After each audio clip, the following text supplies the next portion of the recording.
So with me wanting to make a final House of the Dragon video before we really wrap up the season, and maybe I'll make a part 2 where I do make an alternate ending to this one here, probably a bit sadder or maybe a bit more uplifting, if you will. But House of the Dragon is definitely one of those verses where you can add a certain character and change it completely. Black Panther, Doctor Doom, just a few I wanted to name that I definitely think would be interesting. Dracula or Victor from Underworld. But today we're gonna add everyone's favorite Dinobot here, Grimlock himself, the Fall of Cybertron variant. We are gonna humanize him as we always do in these kind of what ifs here, and we're going to give him a dragon. Now again, this was the hardest part for me because there are a lot of good dragons that would fit him. I think Sunfire would be a cute and cuddly one. Caraxes definitely fits that more bloodlusted side of Grimlock. I even thought about a storyboard where he gets Melis, the Red Queen, while his mother instead claims Dreamfire. That way it's just, it's just a alternate way of how things go. I even had a version of this where Drogon is born early, and because of their sheer aggression, they would have bonded together and been one of the more dangerous duos with a dragon and rider combination. However, I decided on the cannibal, and I've actually worked it into his origins, even giving Grimlock that superhuman side. Let's talk about it. Grimlock would be born to obviously Coloris and Rhaenys. He would actually be their firstborn son, replacing Laenor. Now again, I know Laena and Laenor are technically twins, so we're going to have that aspect here. However, unfortunately, Grimlock's birth is a lot rougher than Laena's here. And while Rhaenys actually survives the birth here, Grimlock dies during that process here. So, because his birth was so rough and so out of the ordinary, he dies. However, during the funeral that fateful night, while Rhaenys is holding Laena and she's about to give Melis the command, Melis freezes. Keep in mind it's at nighttime during this time. And she backs away, scarcely. Like she's in fear for her life at this point. And everyone is wondering why Melis is backing away. However, in the dark, everyone else could see what she's seeing. The green eyes, the greenish scales of the cannibal itself. And the cannibal looks at the child wrapped in this Targaryen robe, if you will, and he begins to burn the child. The green flames swirling around the child here actually begin to give it life. And Coloris and Rhaenys, hearing their child's cries, are getting ready to possibly douse the flames. However, the cannibal does it itself, and they see something far more interesting. The cannibal nuzzles the child as it laughs, calming it down. Over the years, Grimlock will grow up to be a profound warrior. However, he would have something a little different about him. While he would be a good brother to Laena and a great son to Coloris and Rhaenys, he would have a bit of a sadistic side to him and a very tactical side. Grimlock would love combat. He would thrive in it. He would bathe in it. He would study every aspect of it here, to the point where he even learned some of the best tactics ever known to man, even following in the traditional combat of King Maegor, to the point where his nickname on the battlefield would be Maegor's Second Coming. But there is more to him though. His battle prowess, his strength, his skill with the blade wasn't the only thing, it was his strength. Unnatural, succeeding even some of the strongest men in the kingdom, to the point where he could bisect a man in half. He could literally tear them limb from limb, ripping legs off as if they were nothing more than twigs. However, what he will want more than anything is a dragon. And he wouldn't claim a dragon for years now. He would try Vermithor, but to no avail. However, when his sister Laena claims Vhagar, he would have enough. He would go out to find the dragon he came to know as his savior, his friend, his first friend. And while Lena would use Vhagar to get them to the area that they're in, which I would actually call the Dark Mounts, which is an area very far from home here. And keep in mind, Vhagar is a large dragon, and the cannibal seemingly didn't target larger dragons. But again, it's best not to push your luck. And Grimlock will go in the cave. No sword, no shield. No form of weaponry, no form of armor. As he made his way through the cave here, he would see the cannibal feasting on dragon carcasses. He would look around and actually find the area beautiful in a sadistic way. And as he made his way down, he snapped a bone, with the cannibal looking up at him and roaring. And Grimlock would actually get to see the size of it, just as big as Balerion the Black Dread himself. However, Grimlock showed no fear as he walked through the bones and rotting flesh, even pushing through a carcass itself. He would walk up to the dragon and pet it, even thanking the monstrous beast here. And this is where the cannibal does something it thought it would never do in years. It let someone ride it. Grimlock and the cannibal come bursting through one of the biggest caves to ever be made. And this is where a lot of things change here, as Vhagar and the cannibal both go back, now with a different sense of, I guess you could say, calmness for the dragon here. Caloris would absolutely be proud of his son, and he would have more pride in him than he would Lena, more than his own children altogether, more than any of his children in all honesty. However, the changes come where they do visit King's Landing, where Caloris, Rhaenys introduced their son to Rhaenyra. And believe it or not, the kingdoms themselves would be horrified at this child, this teenager around the same age as Rhaenyra, maybe a bit older. I'm not sure how old Lena was, but again, I think Grimlock should be around a year older than Rhaenyra. And believe it or not, Rhaenyra and him would have a very close and personal relationship. Their rebellious natures both coming into each other, and the cannibal not eating dragons for a while. It would definitely gorge itself on goats and definitely larger creatures when it can here, even flying off to get its own meals.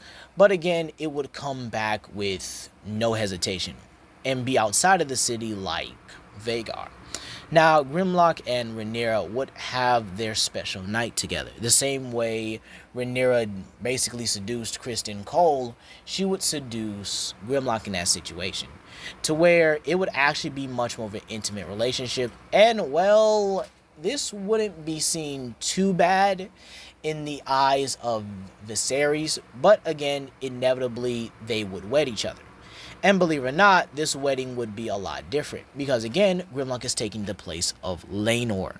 Now, this does change a lot of things drastically here, because Grimlock being in Rhaenyra's life, and with him being a more dutiful husband, and with them having a closer relationship, which I do think that should have been how Laenor was treated, they would have their own children, actual children, not belonging to Harwin Strong, meaning again he takes another character's place, as again Grimlock being a dutiful husband and a loyal husband at that, he would definitely give Rhaenyra 3 children.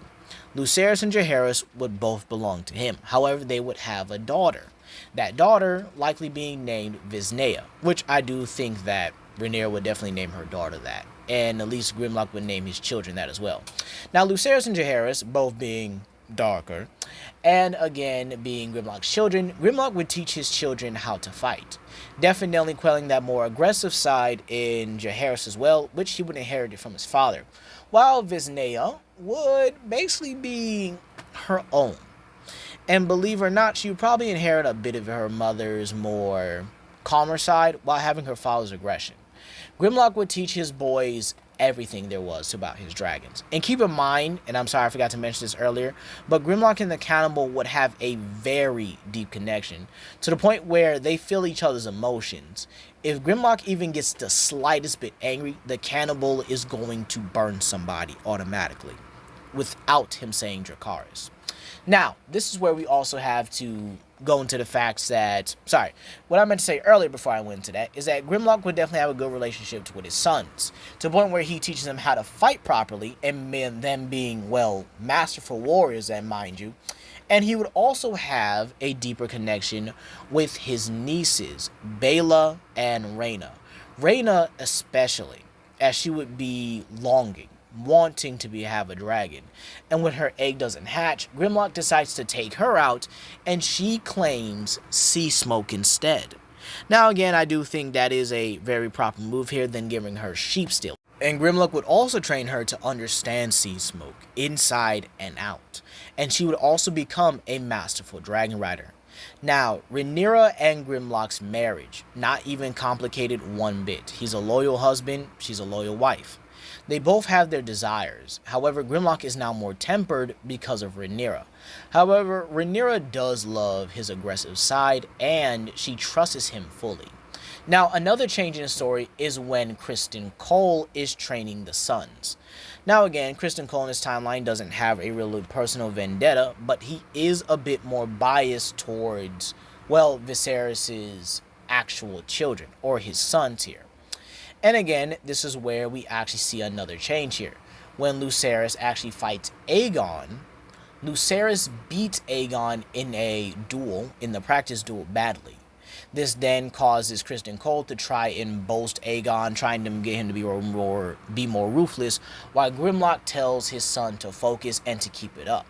To which Lucerys again beats Aegon over and over and over again, to the point Criston Cole gets mad. However, Grimlock sticks up for Aegon in this one, telling him that he's not a masterful teacher, and this would make Criston Cole mad, to the point where they both pull out their actual swords, or Criston Cole pulls out his actual sword, and Grimlock full-on Khal Drogos him, literally beating him without his weapon, and straight up destroying him, even breaking his arm for a bit here. However, this fight would get broken up by Viserys, and, well, Criston Cole would get medical attention. Viserys would scold Grimlock here, but he would definitely want him to teach Aegon and Aemon how to properly fight, and maybe, just maybe, help him raise them a bit here. To which Grimlock would, and this is where his relationship with the boys do change here, raising them to be, I guess you could say, a bit more like his boys, but with their own personalities, even teaching Aegon Valyrian. Probably not high Valyrian, but just enough here. Now, another change to the story. Laena, due to the influence of her brother, wants to be stronger. She wants her child to be stronger. And this is where Laena actually has her son. And she lives as well, keeping it original to the book, but with a slight change here, meaning that Daemon and Laena have their child. Now, another change to the story. Aemon doesn't lose his eye, and thus he never claims Vhagar.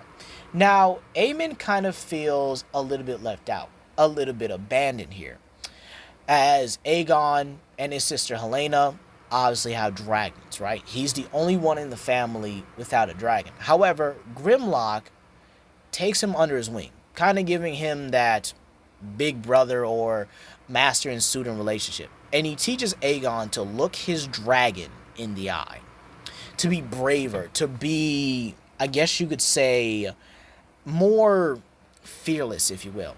And it does take Aegon a while, with the weeks coming and with them there. I do think that everyone will be on good terms here, so Grimlock has more time to basically teach Aemond. Excuse me, I think I called him Aegon, excuse me.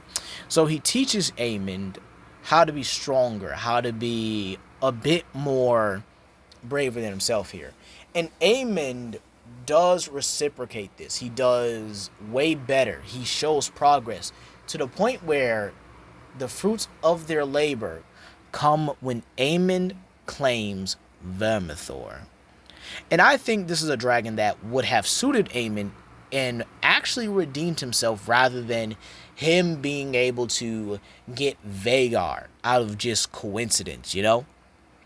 And I think over the years here, the families would be perfect, you know? Grimlock would spend time with all of the children, his sons, his nieces, his new nephew now, which I think would probably be named Maegor because it is Daemon, or maybe Maekar or something. You never know. He might name it something very similar. But I think Maegor is just more of Daemon's style of naming his kid, you know? And Grimlock himself would become a masterful dragon rider over the years and a masterful teacher. Now, let's talk about something. The Dance of the Dragons. Does it happen? Yes, it does. However, a bit of a difference here. Aegon not wanting the throne. He's never had any claim to the throne here.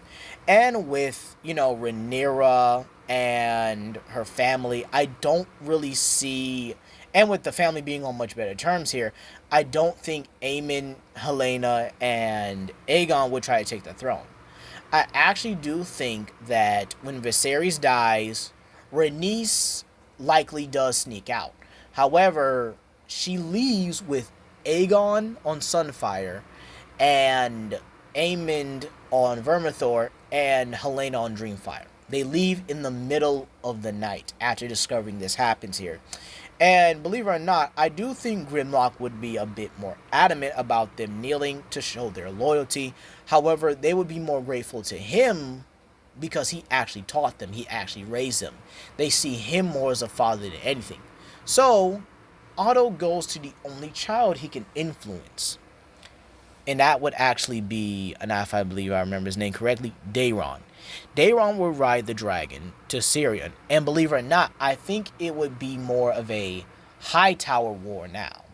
It would be the Hightowers trying to take the Iron Throne rather than, the other Targaryen family members. Rhaenyra's own siblings going against her.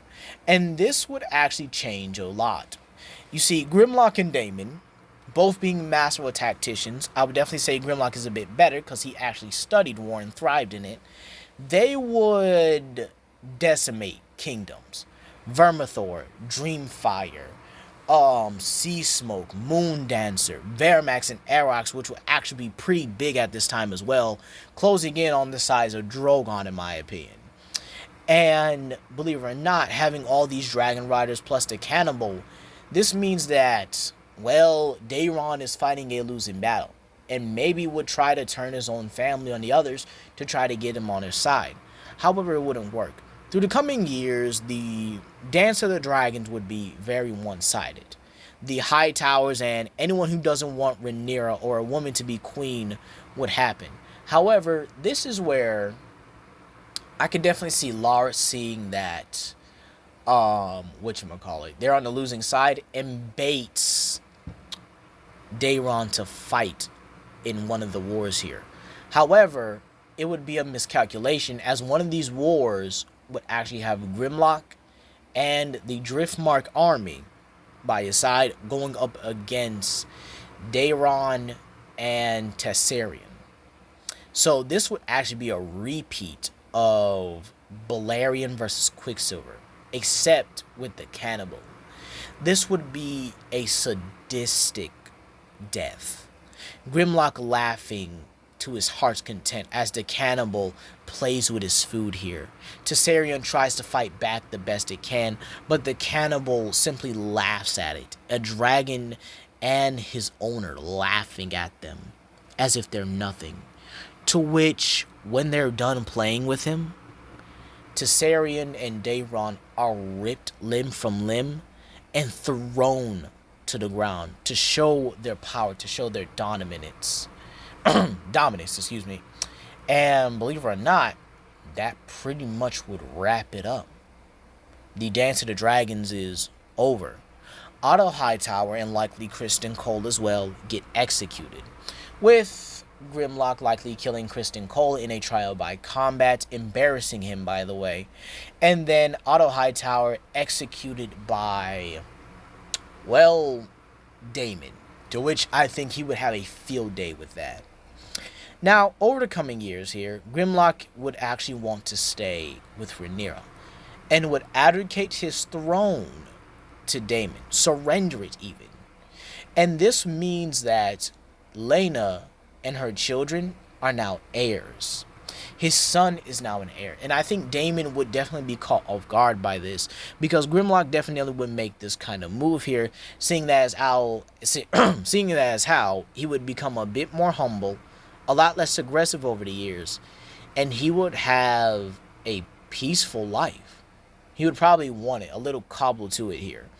And believe it or not, I could definitely see Dragonstone going to Aemon with Aegon being his counsel. Because again, Aegon really didn't want to be king. So I think him being a councilman would definitely suit it here. And well, Sheep Stealer, I would definitely say Sheep Stealer gets claimed by Visnea, Grimlock and Rhaenyra's youngest daughter, when the dance is concluded. And Arax and Arax and Vermithor, oh god, that voice cracked. Arax and Vermithor would definitely be larger at this time. Probably around the same size as Drogon during season 8. And believe it or not here, Rhaenyra and Alicent's relationship likely could rekindle here. So that means she gets her friend back. And well, everyone lives happily ever after. Any rebellions that would come their way would be squashed by Grimlock and the Cannibal. And over the years, Jacaerys and Lucerys, along with Rhaena and Baela, would give Grimlock grandchildren.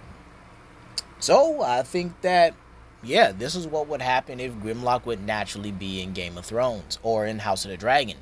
But let's say an alternative happens.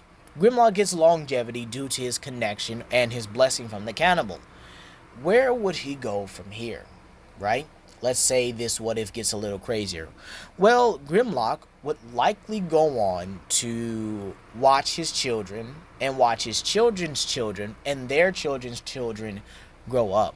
Likely being a myth himself, the immortal warrior living in the area of Sorthos, a monster inhabited area, to which I think Grimlock would definitely be king here.